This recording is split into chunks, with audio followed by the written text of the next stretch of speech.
In the 1930s, an out-of-the-ordinary competition plane made us discover a new path, the All-new Renault Rafale. We wanted to know how far we could go. We wanted to know how fast we could fly. We wanted to create a reference for future generations, a benchmark to remind us that no performance can be achieved without creativity.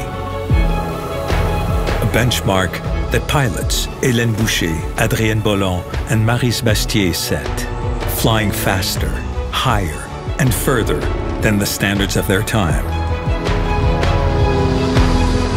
Today, this aerial inspiration leads us once again on a new path.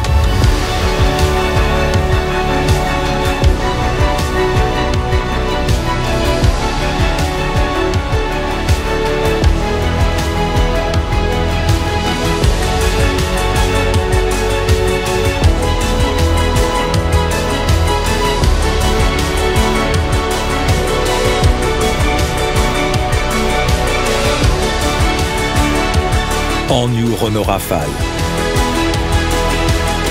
Aiming higher inspires reinvention.